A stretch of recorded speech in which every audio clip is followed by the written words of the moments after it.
to this video series of our subject estimating and costing.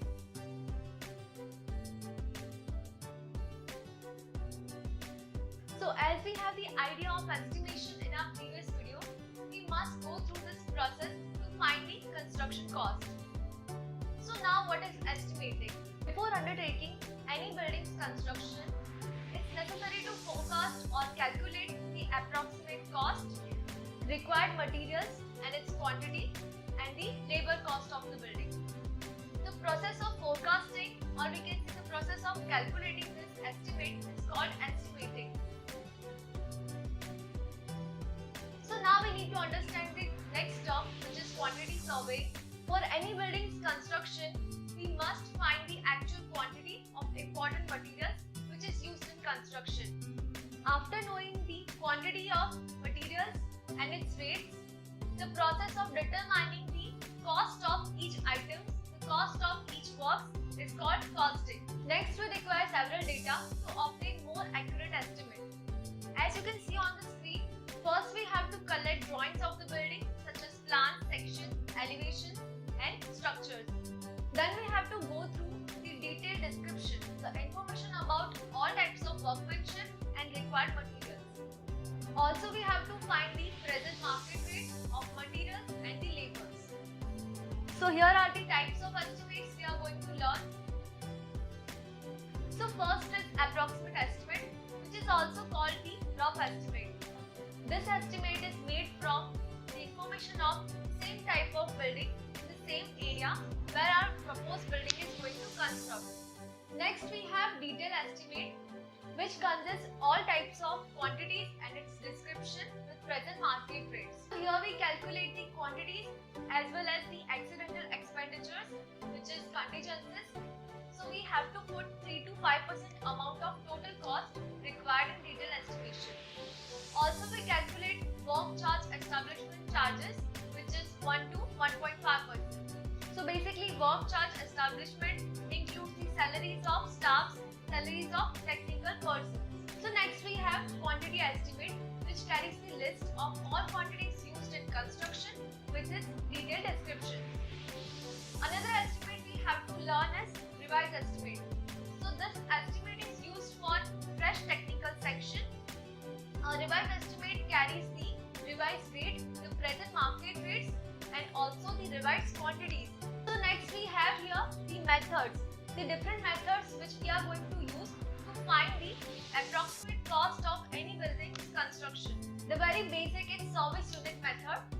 Here entire structure is divided into several service units and then the rate of each service unit is decided by the same type of building in the same area. This method is called service unit methods. So next we have several methods in which will refer the plans of the building. So we have to calculate different types of areas of our proposed building, such as plate areas, floor areas, carpet areas, build-up areas, etc. And then we find the total cost of project. Another method we have is percentage method. So this method is useful in complicated works of construction such as water supply, electric fittings, civil system, drainage supply, etc. So here we are going to cover the qualities of a person should carry as a good estimator. Qualities such as general knowledge, the field work, the site experience, the knowledge of rules and regulations, different types of taxes, as well as knowledge of materials and methods. So now we will go through the terms related to estimation and construction projects. So our first term is provisional sum. So this term is useful for specialized work carried out by specialized firm such as lift installation, air condition installation and also the electrical fittings. So next we are going to cover our second term, which is prime cost. So it is not always possible to define everything in detail, especially for some materials or some works such as water supply, the door window fittings, the sanitary fittings, etc. So this term is used to indicate these types of works in our bill of quantities. So next we have the provisional quantities. When the quantity of a particular item is not certain, where it is increasing or decreasing, provisional quantities are provided separately in bill of estimation. Such as foundation of a building, we can include in provisional quantities. So next we have spot items. So there are certain items used in construction for which it is not possible to fix its amount or fix its rates. So we have to study these items in detail and also seeing on the site, and then we have to find the total cost. So this types of work includes in sport items. So here we have examples of sport items such as demolishing, such as existing works, existing buildings. So our next term which is going to be used in construction, that is day work. So day work is a procedure of costing of valuing an item of work on the basis of its material.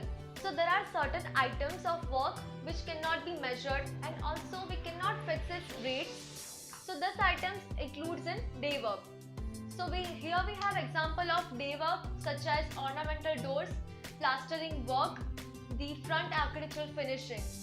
So next term we are going to cover is contingencies, which is also called the accidental expenses. So there are miscellaneous expenses going on the site, going on the project. So we have to provide some amount, some percentage of our total cost to meet such expenses, that is 2 to 5%. So next we have work charge, establishment charges. This term is used for provision of salaries of staff. So this staff includes supervisors, contractors, guards, basically all types of technical person who are involved in our project. So we have to fix such amount to meet such expenses, which is 2 to 2.5% of our total cost construction. So next term we have the water charges. So it is a very basic requirement. So water is required for drinking purpose of laborers as well as the process of construction. To meet such expenses, we have to provide some percentage of our total cost in our bill of quantities. So water charges carry 1 to 1.5% in our estimation. So next we are going to cover the overhead charges.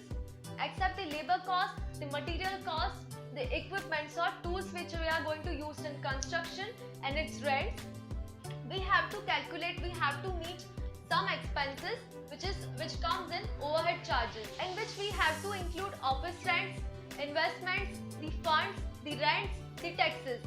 So mainly there are two types of overhead charges, as you can see on the screen, the general overhead charges and the job overhead charges. So I hope you find this video useful. Please keep watching the further sessions. Thank you so much.